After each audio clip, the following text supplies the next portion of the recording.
আসসালামু আলাইকুম গাইস, আশা করি আপনারা সবাই ভালো আছেন। আল্লাহর রহমতে আমিও ভালো আছি। তো আজকে আপনাদের পৃথিবীর মধ্যে সেরা ৩ জন ট্রেডারের সাথে পরিচয় করাই দেব। আর পরিচয় করাই দেব এর জন্য আপনি যদি ট্রেডিং এ আসতে চান, অবশ্যই এই ৩ জন ব্যক্তির সাথে আপনার পরিচয় হওয়া উচিত। তো ভিডিওটা শুরু করার আগে প্লিজ আমার চ্যানেলটা সাবস্ক্রাইব করবেন। আর সম্পূর্ণ ভিডিও দেখলে হয়তো আপনারা অনেক কিছু জানতে পারবেন। তো চলেন ভিডিওটা শুরু করি।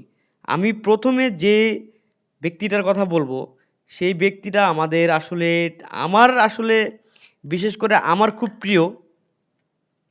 যার কথা আমি সবসময় আমি আ মানে যার ভিডিও এখনও আমি দেখি। কিছু ভিডিও আমি এখনও দেখি। অনেক আগের ট্রেডার যদিও। তার নাম হচ্ছে ট্রেডার জর্জ সরোজ। তাকে আমি ১ নম্বরে রাখবো এর জন্য, কারণ তার সাথে আপনি অনেক কিছু রিলেট করতে পারবেন। চলেন তাকে নিয়ে কথা বলি।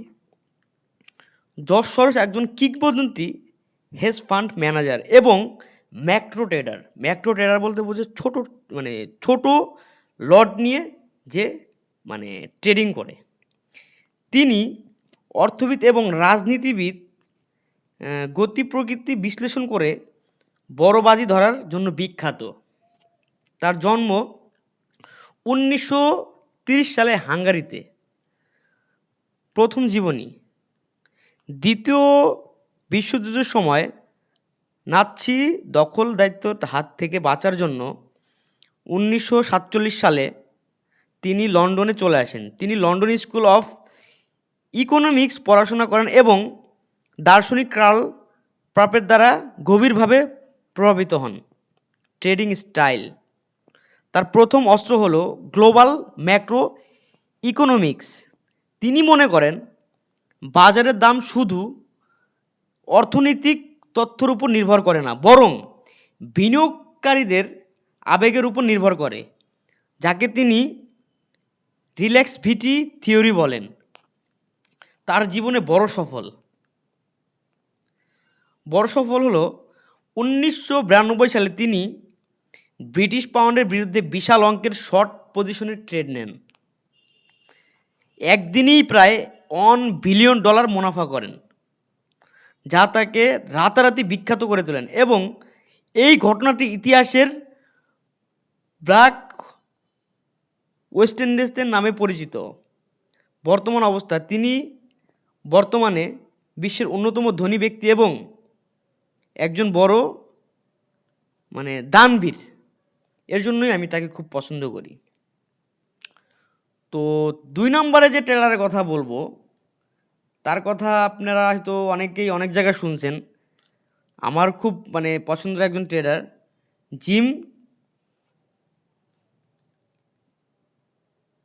তার নাম হচ্ছে, আমি বানান করতে পারতেছি না, তার নাম হচ্ছে জিম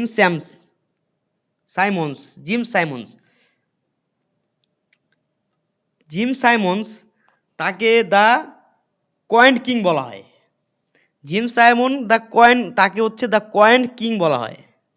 কোয়ান্ট কিং বা কয়েন কিং যেটাই বলেন। জিম সাইমন আধুনিক যুগে সবচেয়ে সফল এবং রহস্যময় ট্রেডার বলা হয় তাকে। তিনি একজন গাণিতিকবিদ ছিলেন, যিনি শেয়ার বাজারের অ্যালগোরিদম এবং গণিত ব্যবহার করা শুরু করেছিলেন। তার জন্ম ১৯৩৮ সালে, মৃত্যু হয় ২০২৪। রিসেন্টলি সে মারা যায় ৮৪ বছর বয়সে। তার জীবনী। তিনি MIT আমেরিকান সবথেকে দামি বিশ্ববিদ্যালয় থেকে গণিতের উপরে ডিগ্রি অর্জন করেন। ভিয়েতনামের যুদ্ধের সময় তিনি আমেরিকায় প্রতিরক্ষা হিসেবে কোর্ট ব্রোকার হিসেবে কাজ করেছিলেন। পরবর্তীতে ৪০ বছর বয়সে তিনি গণিতের কেরিয়ার ট্রেডিং শুরু করেন। গণিতের কেরিয়ার ছেড়ে সে ট্রেডিং শুরু করেন। তার ট্রেডিং স্টাইল। তিনি কোনো মানুষের আবেগ বা খবরের ভিত্তি করে ট্রেড করতেন না। তার কোম্পানি রেসোনা টেকনোলজিস সম্পূর্ণ গাণিতিক, ফিজিক্স এবং ডাটা সায়েন্সের ব্যবহার করে কম্পিউটারের মাধ্যমে ট্রেড করতো, যারা আমরা এই যুগে ট্রেড করে থাকি। আমরা এই যুগে যেভাবে ট্রেড করি, সে ওই সময় এইভাবে ট্রেড করতো। একে বলা হয় অ্যালগোরিদম বা কোয়ান্ট ট্রেডিং। তার সবচেয়ে বড় সাফল্য শুনেন। তার ফ্ল্যাগশিপ ফান্ড মেটালিয়ান ফান্ড এবং 1988 সাল থেকে টানা 30 বছর বেশি ধরে সে বাৎসরিক 66% ফি কাটার আগে রিটার্ন দিয়েছে। ওয়ারেন বাফেট বা জর্জ সরোজের চেয়েও তার রিটার্ন অনেক বেশি ছিল। তিনি প্রমাণ করেন যে শেয়ার বাজারের মানুষের আবেগের চেয়ে গণিত এবং প্যাটার্ন বেশি শক্তিশালী। সে একটা কথা সবসময় বলে, যদি আপনি চার্ট ও সাইকোলজি বুঝতে চান, জেসি লিভারম্যানকে জানুন। এখন 3 নম্বরে যে ট্রেডারের কথা বলবো, তার কথা আমি সংক্ষিপ্তভাবে বলতে চাই না। তাকে আমি আমার গুরু মানি, এই জন্যই গুরু মানি, সে হচ্ছে ট্রেডিং জগতের একটা আইকন ভাই, ট্রেডার পাউল টুডর। সে ট্রেডিং জগতের আইকন এর জন্য আমার কাছে আইকন মনে হয়, ব্যক্তিগত পরিচয় তার আগে দেই। পাউল টুডর জোন্স 1954 সালে জন্মগ্রহণ করেন। পেশা হচ্ছে হেজ ফান্ড ম্যানেজার এবং সমাজসেবক ছিলেন। তার সম্পদের পরিমাণ প্রায় $8.1 বিলিয়ন। $8.1 বিলিয়ন, বুঝেন? তার শিক্ষা জীবন শুরু, তিনি ভার্জিনিয়া বিশ্ববিদ্যালয় থেকে আর্থনিক স্নাতক বিএ ডিগ্রি অর্জন করেন। কর্মজীবনের শুরু থেকে তিনি কমিডিটি ট্রেডার এবং টুলস এর অধীনে কাজ করতেন। যিনি তাকে মনস্বত্ব ও ঝুঁকি ব্যবস্থার সম্পর্কে হাতে কলমে শিক্ষা দেন।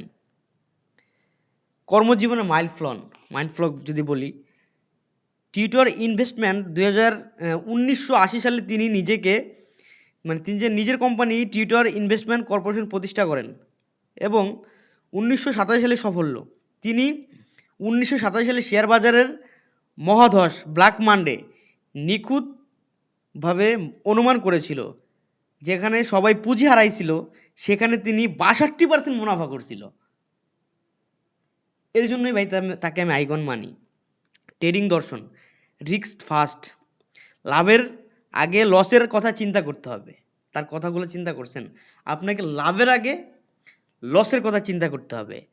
5:1 রিস্ক টু রিওয়ার্ড, $1 হারানোর ঝুঁকিতে $5 লাভের সুযোগ না থাকলেও তিনি ট্রেড করতেন না। আমার কথা বুঝতে পারছেন? $1 হারানোর ঝুঁকিতে $5 লাভের সুযোগে সে ট্রেড করতেন না। তিনি বিশ্বাস করেন আক্রমণ তার লাভের চেয়ে পুঁজি রক্ষার সবচেয়ে বেশি। এর জন্য সবসময় আমরা একটা কথা বলি, মানি ম্যানেজমেন্ট সবথেকে বড় ইম্পর্ট্যান্ট একটা বিষয় ট্রেডিং জগতে। ঠিক আছে? তো এই সমস্ত ট্রেডারদের থেকে আপনারা কি শিখতেছেন? তিনি রবিনহুড ফাউন্ডেড ট্রেডিংয়ের বাইরে তিনি একজন সমাজসেবা ছিলেন।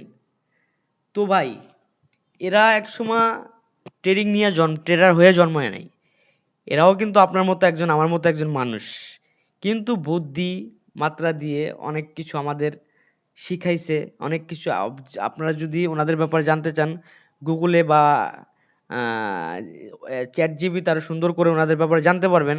আমি জাস্ট আপনার সাথে পরিচয় করে দিলাম, কারণ আপনি ট্রেডার না, আজ থেকে 5 বছর পরে আপনি অনেক বড় ট্রেডার হতে পারেন, কিন্তু এই 3 জন মানুষের সাথে আপনার পরিচয় হইতেই হবে। তো ভালো থাকবেন, আমার চ্যানেলটা সবাই সাবস্ক্রাইব করবেন। আসসালামু আলাইকুম।